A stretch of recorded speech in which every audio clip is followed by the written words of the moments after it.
Oke, kembali lagi di ESK Service. Kali ini kita membahas satu yang sering ditanyakan kepada teman-teman, yaitu fundamental dari equalizing arranger keyboard. Nah, ini pertama adalah kita harus pahami bahwa equalizer ini penting karena ini untuk memanipulasi suara kita. Tidak semua keyboard itu kadang enak ya. Jadi ada keyboard yang seperti non sampling, itu kita harus memainkan equalizer. Ini paling penting untuk yang non sampling. Kemudian kalau sampling itu, ini equalizer itu penting untuk lebih menghaluskan ya. Jadi kalau karakter kadang-kadang kan dibentuk dari sampling, karakternya dibentuk dari sampling. Nah, itu lebih mudah. Jadi kita hanya bisa bisa cukup mengatur dari masternya saja, atau ya nambah lebih halus atau lebih tebal atau apa gitu aja. Kemudian yang apa itu? Yang pertama ini langsung ya, daripada banyak kita nanti kemana-mana, langsung to the point. Hal pertama yang kita lakukan adalah kita harus latihan dulu ya, untuk pemula ya. Latihan mendengarkan musik-musik yang bagus. Yang pertama kita gunakan speaker monitor flat. Nah, ini nanti setelah ini kita bahas ya perbedaannya. Jadi menggunakan monitor speaker flat itu penting karena itu untuk melatih telinga kita agar uh, telinga terlatih untuk mendengarkan suara yang flat. Ini bukan untuk, karena kita adalah player, ini bukan untuk audience. Jadi posisi kita kan dia di atas. Jadi kita seperti ini ya. Saya gambarkan dulu singkat saja. Seperti ini. Misalkan perbedaan antara player dan audien itu beda. Audien itu beda karena audien itu dia mendengar dari after produksi ya. Audien itu mendengarkan semua hasil dari speaker yang telah diolah. Ini jadi dia audien itu mendengarkan dari speaker suaranya itu yang sudah diolah. Kemudian kita berada di posisi di atas sebagai paling ujung dari proses menghasilkan musik atau menghasilkan audio. Jadi kita berada di posisi paling pertama karena kita adalah pemain instrumen. Itu beda banget. Telinganya memang harus beda karena memang ya harus beda. Jadi kita di sini adalah kita harus menghasilkan instrumen yang betul-betul masih utuh atau flat. Sedangkan audien diperuntukkan untuk audio yang sudah diproses banyak, atau yang istilahnya sudah dimanipulasi untuk menjadi lebih baik. Biasanya frekuensinya V gitu, jadi lebih lebih lembut dan sebagainya. Nah, ini sangat beda sekali. Jadi kita harus pahami perbedaan tersebut. Nah, makanya itu kita harus diusahakan kalau bisa punya ya speaker monitor flat ini. Tetapi kalau tidak ada, nanti kita bisa memakai teori untuk untuk memproses agar suara kita tetap flat ya. Jadi yang kedua, kemudian mendengarkan musik yang punya musik bagus. Ini contoh aja seperti Toto ya, musik Toto, band Toto atau apa gitu. Kemarin saya lupa judulnya apa, itu ada mixingnya yang bagus. Ini setiap genre beda-beda, tapi kita bisa pilih sesuai bidang kita. Kemudian mengenal berbagai genre musik untuk referensi mixing. Ini penting karena mixing dangdut sama pop itu udah beda, sama reggae misalkan ya, itu udah beda lah ya. Keempat, langsung kenali mixing yang paling dinikmati oleh audien. Jadi audien itu kan ada sendiri, ada senine untuk mendengarkan kan beda-beda. Misalkan dangdut lawasan, dangdut lawas itu mixingnya kan agak beda dengan yang apa itu, yang misalkan yang koplo gitu. Yang koplo udah beda. Koplo biasanya lebih menekankan ke tipung sama bass, lebih ditonjolkan. Sedangkan kalau dangdut yang lawas itu lebih ke arah rata semuanya ya. Kemudian yang ketiga, kita harus mengenal perbedaan antara speaker multimedia seperti ini. Ya, seperti ini adalah multimedia seperti merek Polytron atau apa itu. Kemudian speaker flat. Kemudian speaker keyboard monitor. Kemudian speaker internal. Nah, pilihannya mana? Yang sering paling kita punya kan hanya ini. Apa itu? Speaker multimedia sama speaker internal keyboard. Nah, kalau ada hanya dua pilihan ini, maka pilihlah yang speaker internal keyboard. Itu yang ada. Tapi kalau mempunyai speaker flat monitor, pakailah ini. Pakailah speaker flat ini karena ini lebih enak untuk acuan. Jadi misalkan kita setting style keyboard ya, kalau pakai internal mungkin lebih enak. Tetapi ketika dimasukkan ke sound kadang udah berbeda. Jadi acuannya tetap yang pertama utama adalah ini. Tetapi kalau tidak ada, nomor 2 ini. Baru nanti kalau misalkan apa itu tidak ada pilihan, Anda punya speaker keyboard monitor, maka pakai ini. Ini nomor 3 ya.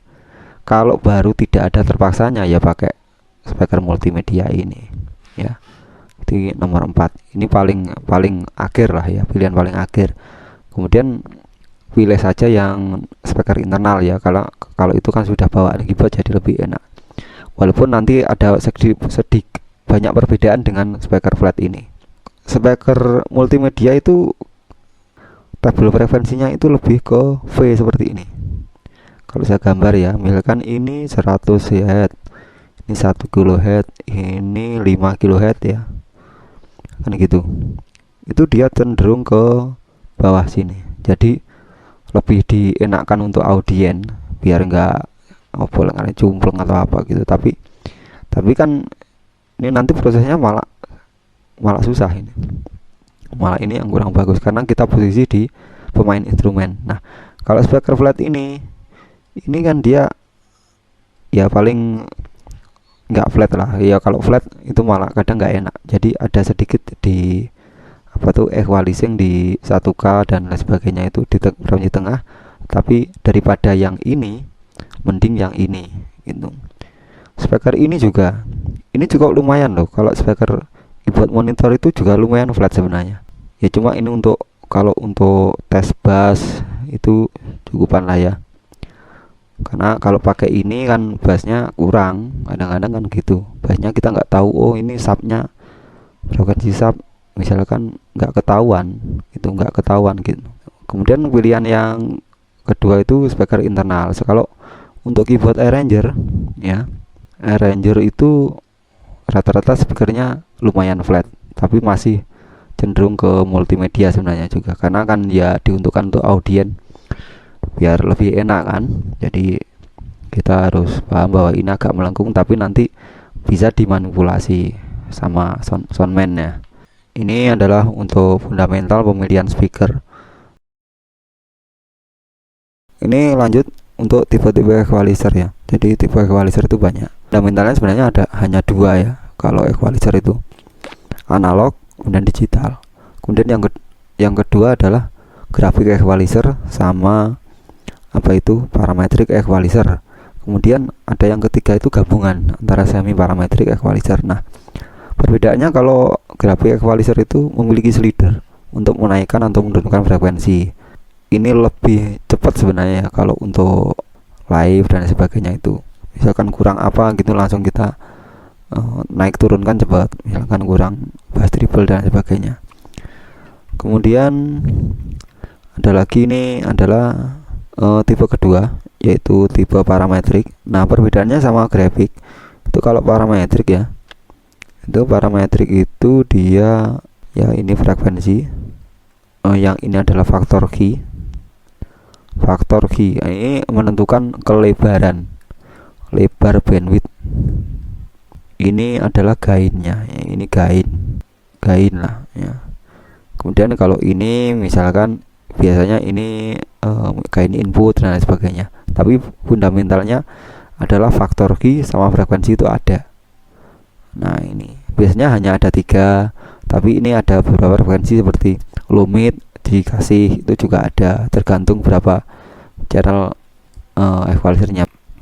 Kemudian kalau yang parametrik itu kalau untuk setting cepat dia agak repot ya, karena kita harus ngatur faktor key dan lain sebagainya.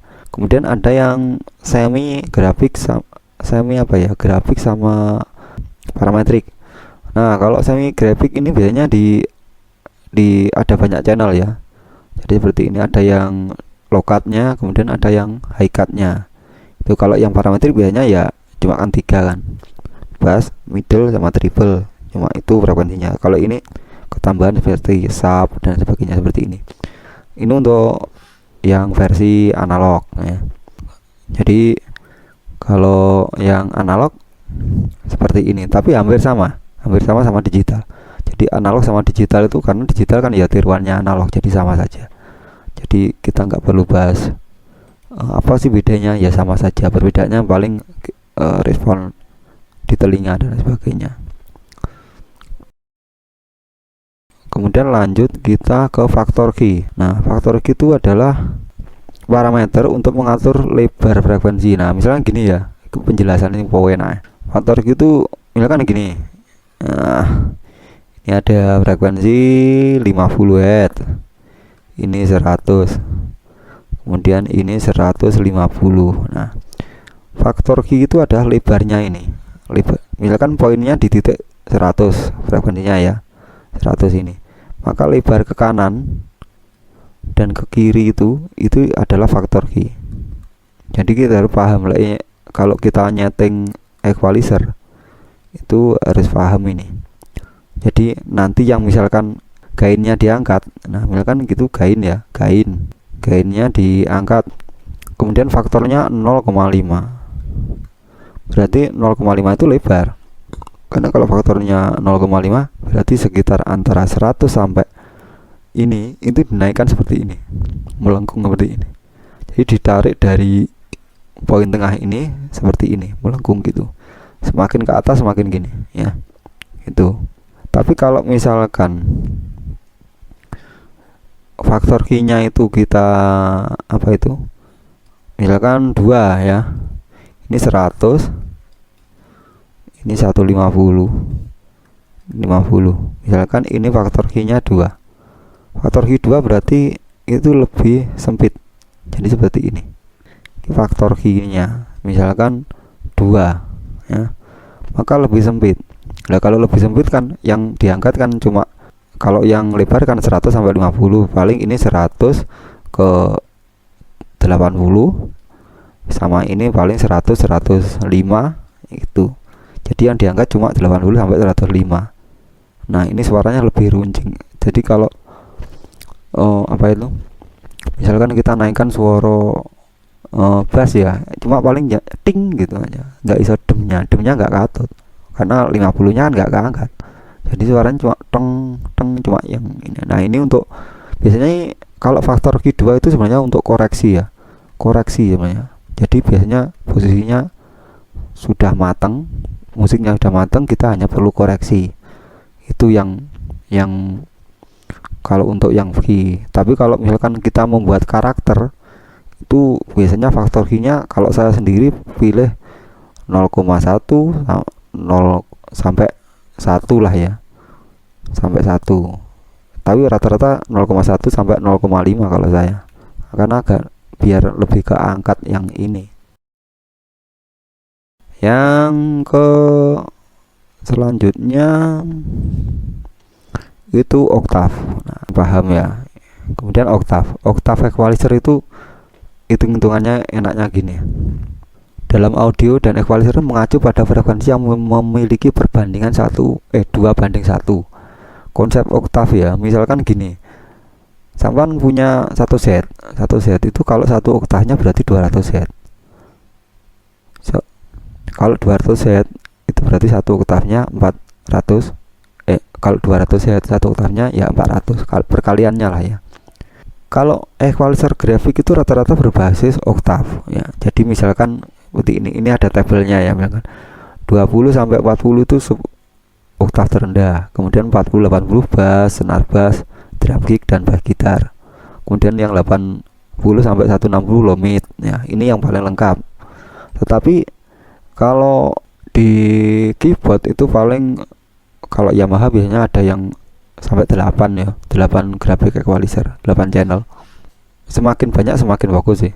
Tapi ada yang misalkan cuma ada 3 atau berapa gitu, palingan 5 channel atau berapa gitu.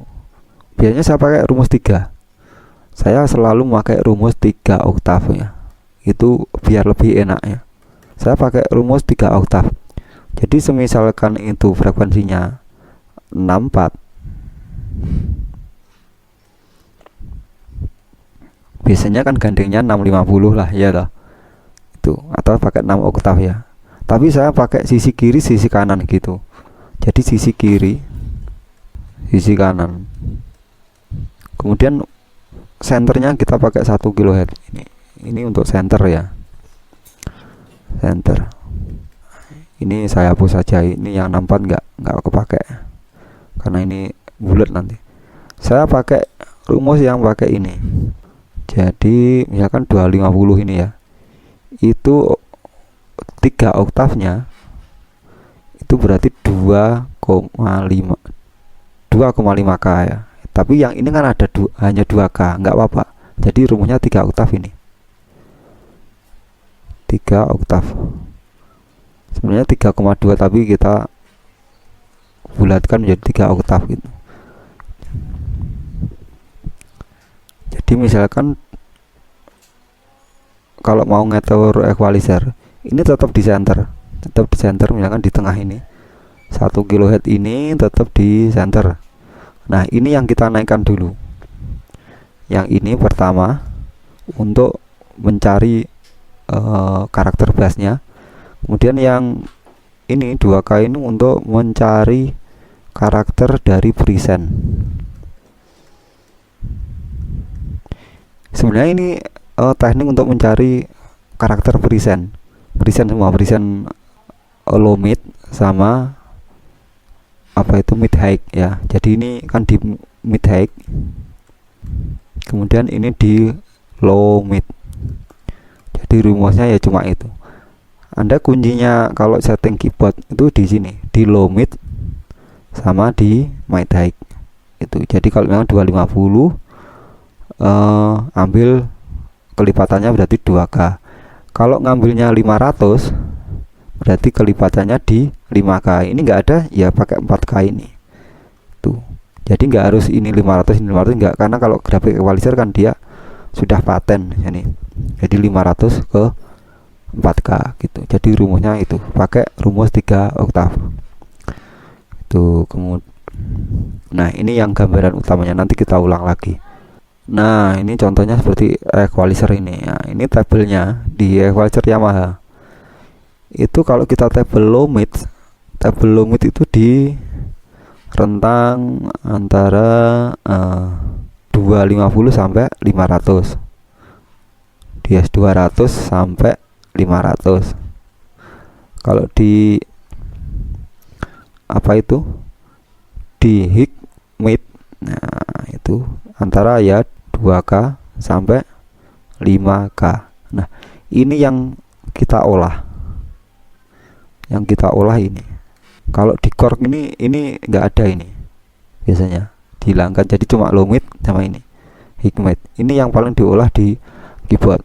Nah caranya ya seperti ini, sama settingnya. Jadi ini panel Yamaha, ini panel ini kalau nggak salah ini PSR 2000 ya, PSR 1000 sampai 3000 sampai S90 kalau nggak salah, sama lah yang itu yang lama.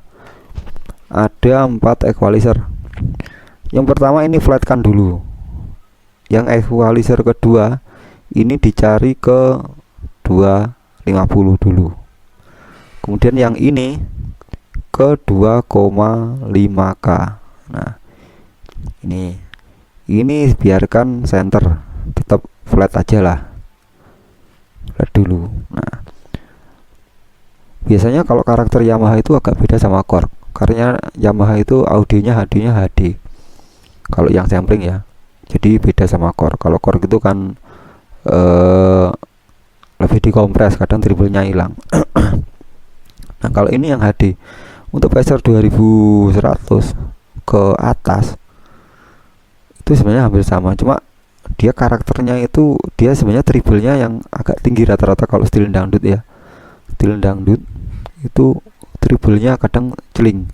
Yamaha itu di frekuensi ini atas ini, misalkan di 8K ke atas itu triplenya tinggi karena pengaruh dari sampling internalnya. Ini bisa di-cut sampai ke sini, turunkan ya. Tapi yang utama ini dulu, carikan presetnya biar suaranya lebih menendang, misalkan ya, lebih apa itu celing. Itu di 25K ini naikkan sedikit.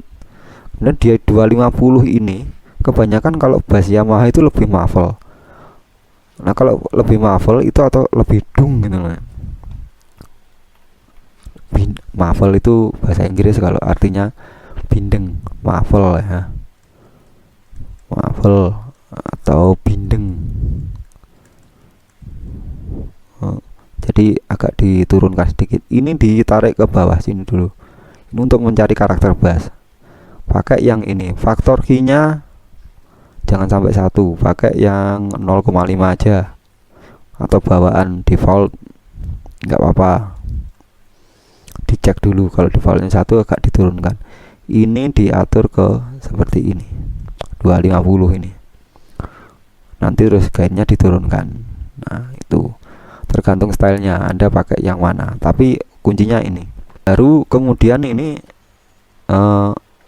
semisalkan ya ada pertanyaan kendang nggak bisa masuk, itu sebenarnya karena frekuensi middle ya, middlenya itu dia terlalu tinggi. Jadi misalnya gini ya, ini kan bukan acuan loh, ini gambarnya. Jadi kita harus pakai pendengaran juga, karena ini nggak ada grafiknya, kita nggak mungkin ya pakai grafik. Nah kan gini, bassnya udah oke, gini, tapi middlenya dia naik gini. Nah ini kadang yang kendang bikin nggak bisa masuk. Nah caranya cukup simpel. Kalau Yamaha biasanya saya pakai setting tipis ya, tergantung style ya, tergantung tipis. Ini flatnya setelah ketemu yang ini, yang 250 sama 2,5K ini, apa itu? Kita turunkan ini. Jadi frekuensi yang ini kan 1K. Kan ini 1K ini. Senternya ini 1K. Kita turunkan misalkan hampir titik min atau jadi apa itu? Biar nanti tahu apakah kendang masuk atau enggak. Karena biasanya kan yang paling pengaruh di Yamaha itu di frekuensi 250 sama 1K ini. Ini kendang dutnya biar bisa masuk agak diturunkan ya. Gitu. Kemudian kalau yang 1K ini misalkan suara vokal penyanyi dia nggak bisa masuk terlalu besar ini, maka ini ya harus di-cut. Kenapa harus kita cut? Karena di sound system tidak semua sound itu mampu untuk mereduksi sinyal middle dari keyboard. Jadi dia nggak mampu karena peralatan itu nggak bisa. Sedangkan kita kan harus cari karakter. Nah, misalkan kita cari karakter Sagita gitu, pakai ini gain 1K kita turunkan sedikit, jadi lebih tipis saja, jadi agak seperti ini. Nah, ini nanti kendangnya masuk lebih jelas tanpa harus mengurangi kita kalau monitoring di speaker monitor, kita kadang-kadang nanti nggak jelas, daripada menurunkan volume ya. Volume tetap ya, volume kan dia tetap tetapi kendang bisa masuk.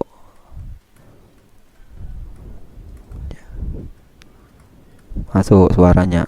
Jadi lebih, kalau di misalkan middle-nya ini diturunkan seperti ini kan frekuensi dari kendang dia masuk itu. Oke, simple lah, simple yang ngono kuwi. Simpelnya bahwa di tetap pakai rumus 3 oktav ya. Oktav. Nah, ini hanya ini. Dua ini. Kalau misalkan pakai yang atas, podo aja nih. Kalau yang atas itu lebih spesifik, kita harus paham. Ini lebih bisa mencari karakter. Misalkan kita mau karakter gimana, stylemu. Misalkan stylenya Adela ya, stylenya Adela. Stylenya Adela. Tetapi kita pengen seperti keluarnya seperti Monata misalkan. Kita bisa atur pakai ini, pakai yang ini, equalizer ini. Tapi tetap jadi pakai rumus yang ini 3 oktav. Ini untuk setting subwoofer ya. Tetap di sini ya. Ini dilihat dulu tabelnya berapa? 8 berarti kita bisa kasih, kalau middle-nya di sini tuh 2 3 4. Oke, kita bagi yang ini. Ya, ini di tengah ini adalah untuk middle. Nah, ini untuk mid high. Lainnya itu udah, tapi yang konsentrasi ke sini. Berarti equalizer 4 sama equalizer 6. Ini untuk sub low. Kok sub low? Low mid. Nah, ini frekuensinya ini. Tapi tetap ini karena pengaturannya ini agak karena ada 2 ya ini. Ini pengaturan key-nya agak disempitkan. Jadi kalau yang ini tadi faktor key-nya 0,5 ya. Ya kan faktor key-nya 0,5. Nah, kalau ada 2 ini kan ini low mid, ini low, kemudian ini sub, low sub ya kan gitu, atau cut lah. Nah, maka ini faktor key-nya kita tinggikan ya seperti ini ya kan, 1 sampai 2 lah ya, faktor key-nya. Jadi biar misalkan kan ini gambar equalizer, kalau di frekuensi, kalau yang PSRS tadi kan faktor 0,5, maka yang diangkat itu lebar gini. Nah, karena ada 2 titik poin ini kan 2 1 2, maka faktor key-nya dikecilkan agar gini. Kalau lebar ini kan mengenai sini, biar rata gini gitu. Tergantung ini untuk melukis karakter ya. Jadi Anda bisa misalkan Adela, stylenya nanti agak berubah kayak Monata, itu bisa. Hanya paling kan scoring sama, samplingnya juga sama, tapi dengan pengaturan equalizer ini saja udah berubah rasanya, itu bisa sama. Kemudian kayak middle high, dan ini juga sama, faktor key-nya agak ditinggikan 1 2. Kalau ini 3 terlalu kecil ini, kan ini untuk frekuensi sub dan sebagainya. Nanti dirasakan pakai telinga Anda yang menentukan pantas suaranya. Nah, pantas suaranya itu kan kalau kita terbiasa pakai speaker flat, maka itu cepat. Tapi kalau masih pemula, nggak ngerti speaker flat atau suara speaker flat gimana, ya agak repot nih. Tapi bisa jadi acuan pakai teori. Kemudian pakai yang chord. Ini karena saya nggak ada tabelnya ya di internet, jadi tak gambar DW. Itu sama ya. Kalau di chord ini PA700 ini. Ini hanya ada low, mid, high. Jadi vokal midnya dia nggak ada pengaturannya. Karena saya paham kalau misalkan, karena berarti ini adalah equalizer untuk master saja. Jadi bukan untuk membuat karakter. Jadi makanya Korg itu kalau misalkan bikin karakter pakai equalizer agak susah. Karena apa? Karena midnya itu nggak ada. Adanya hanya mid, low dan mid high sebenarnya, tapi bisa diatur karena ini free ya. Maka kalau misalkan kita pengen ngatur di mid saja, maka di ini misalkan tetap ya ini low, misalkan kita ambil low itu paling di 60, kemudian mid low di 250. Ini bentar. Low frekuensinya kita pakai 60 misalkan, kemudian mid low itu 250, mid high nya berarti 2,5k dengan aturan 3 oktav tadi ya, 3 oktav, dan high nya di 5k atau di 6k ya, sesuaikan ya. Kan di sini 60 bassnya, kita pakai yang atas juga 60, 6k kelipatannya, berarti sekitar 6 oktav lah ya. Tuh. Kemudian faktor Q nya ini lebar ini, kalau ciut nggak jadi, ini dipakai 0,1 atau sampai 0,5 lah ya. Ini juga sama 0,1 sampai 0,5. Kalau ini juga ini, tapi bisa ini pakai 1 atau 0,7 lah, atau 0,7. Ini juga sama, itu sampai 0,7. Jadi nanti grafiknya agak gini, gini. Kita faktor Q nya misalkan 0,1 kan segini, kemudian mid low nya juga faktor 0,1 lebarnya segini. Kalau misalkan pakai 1, faktor Q nya itu 2, dan nanti ciut nggak kena. Kemudian ini seperti ini. Nah, atur yang ini tetap nih, ini untuk mengatur apa itu, misalkan kendang masuknya biar kita bisa mixingnya bagus dan sebagainya.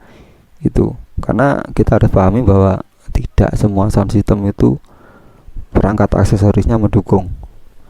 Kadang cuma ada mixer aja, nah kita harus bantu pakai ini biar lebih enak. Oke, itu saja. Kemudian kalau ini kan gain ya, jadi pengaturannya tetap di aturan 3 oktav. Jadi di mid low sama mid itu saja. Kalau core itu sudah di apa itu, sudah disetting seperti itu, jadi hanya kita tidak bisa membuat karakter itu di equalizer. Biasanya kalau core setting karakter equalizer itu di style ya. Kalau ngedit style itu ada panel equalizer lah, itu baru di situ. Tapi kalau Yamaha itu dia bisa pakai yang eksternal atau yang belakang equalizer master. Jadi itu oke, itu saja ya. Nanti kalau yang part kedua saya kasih yang pakai video biar ngerti fundamentalnya yang paling simpel gimana. Terima kasih sudah melihat, semoga bermanfaat.